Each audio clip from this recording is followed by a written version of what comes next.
So 19 MA 211, this is our subject code, statistics and numerical methods. So this is our subject title. This paper contains 2 units from statistics and 3 units from numerical methods, and also we are having a Python lab for this paper, right? So in this semester we are going to start with unit number 3 as a first topic. The title name is Solution of Equations and Eigenvalue Problems. So here these are all content of this unit. First one is solution of algebraic and transcendental equations by using Newton-Raphson method. Second one is solution of linear system of equation. This is called as direct method. Here we are going to use Gauss elimination method and Gauss-Jordan method. Third one is iterative method, which is also called as indirect method. In this, we are going to use Gauss-Jacobi method and Gauss-Seidel method. The next one is matrix inversion using Gauss-Jordan method. Last topic is eigenvalues of a matrix using power method. We are going to find out. Next one, introduction. So, what do you mean by algebraic equation? If f of x is a polynomial, then the equation f of x equal to 0 is called an algebraic equation. That is, algebraic equation is nothing but it may be a polynomial. For example, x square plus 2x plus 6 equal to 0. Or one more polynomial also we can tell x cube plus 2x square plus 4x plus 5 equal to 0. So, these kind of equations are called an algebraic equation. Second one is transcendental equation.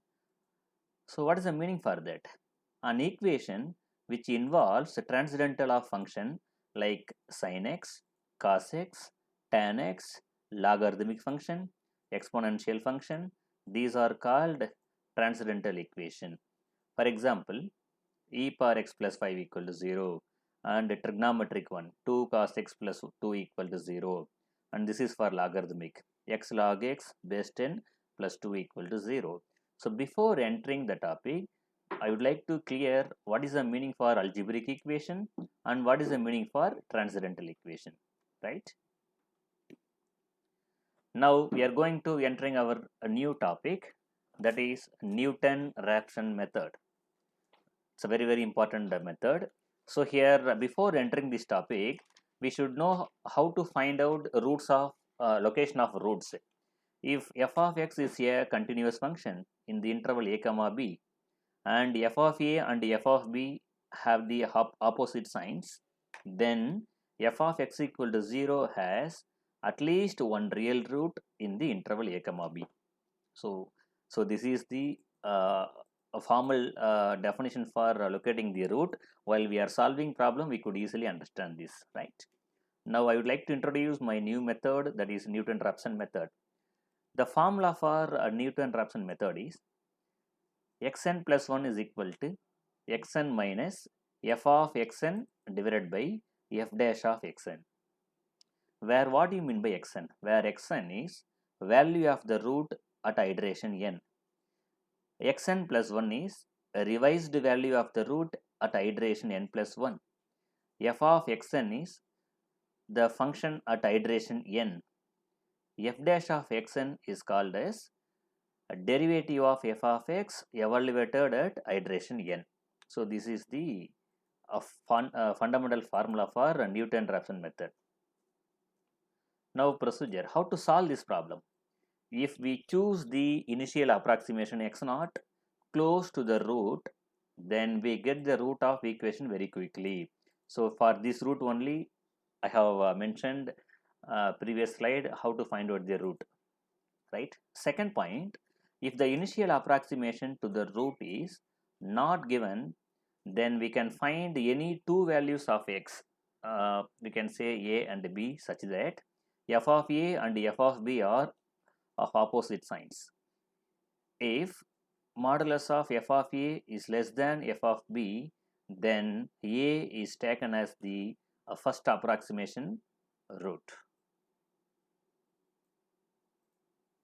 right? This note is very important one. The order of convergence of Newton-Raphson method is 2. The condition for convergence of this method is modulus of f of x into f double dash of x is less than modulus of f dash of x the whole square. And the another name of Newton-Raphson method is method of tangents. Now let us discuss some problems on this method. First sum, find the positive root of x cube minus x minus 2 equal to 0. Correct to 3 decimal places using Newton-Raphson method. Right. First of all, we supposed to write the formula for Newton-Raphson method. Right. Here n running from 0, 1, 2 and so on. So first the problem will be taken as it is. F of x is equal to x cube minus x minus 2, and the formula containing derivative, therefore differentiate the given function with respect to x. So differentiation of x cube is 3x square, the differentiation of minus x is minus 1, and the differentiation of constant becomes 0. Right. Now here the given problem does not containing any values, therefore randomly I can start from 0, 1, 2 and so on. Replace x is equal to 0 in the given problem. What will happen? 0 cube minus 0 minus 2. So we'll get minus 2. Similarly, that is minus 2 means what? While I am replacing x is equal to 0, my function attains negative value. That means negative sign. And replace x is equal to 1. So we'll get 1 cube minus 1 minus 2. Again we are getting minus 2. So this is also negative. So the procedure for getting root is it will be opposite sign. So while I am replacing 0, I am getting negative. While I am replacing 1, again I am getting negative. These twos are not opposite.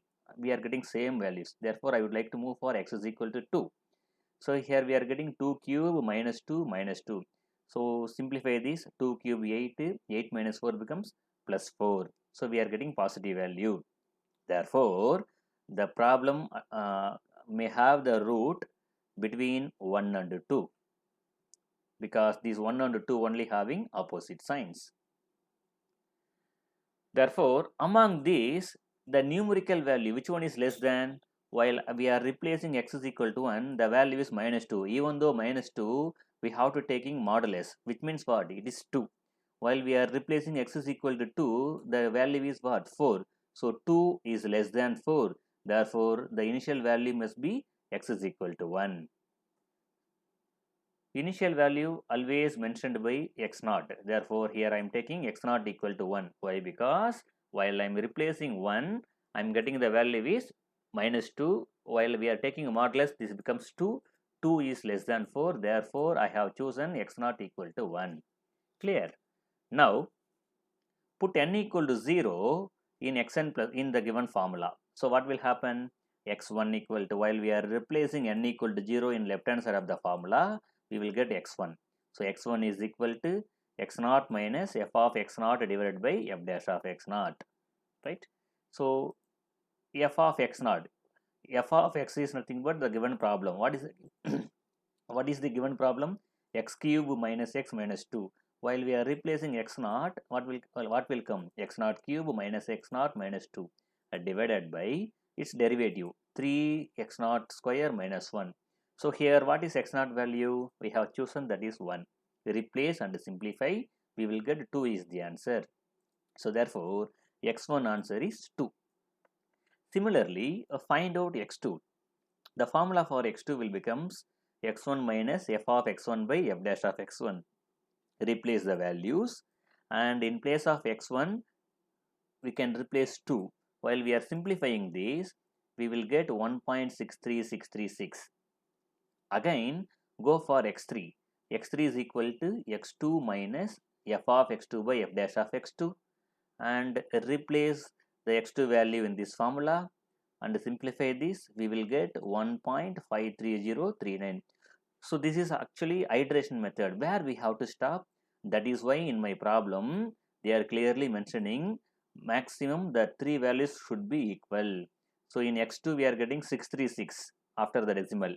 In x3 we are getting 530. These values are not equal. Therefore I have to move for next iteration. So find out x4. x4 is equal to x3 minus f of x3 by f dash of x3.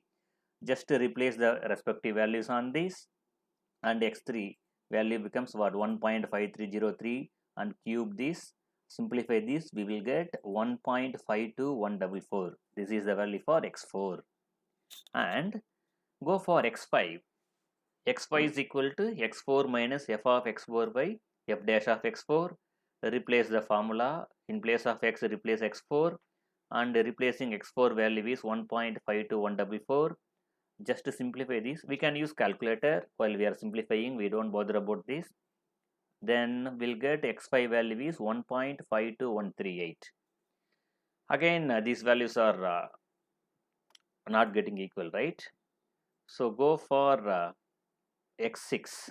X is even here itself we are getting after decimal values are equal. Anyway, suppose if they are asking 4 decimal, we can go for another one. X6 is equal to x5 minus f of x5 divided by f dash of x5.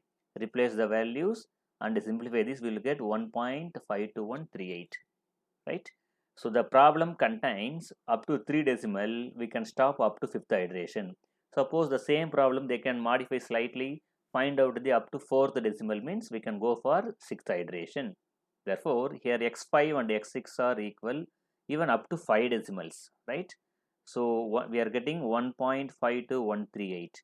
So the problem attains the exact solution in x5 and x6 iteration, right? Therefore, a root of given equation is 1.521.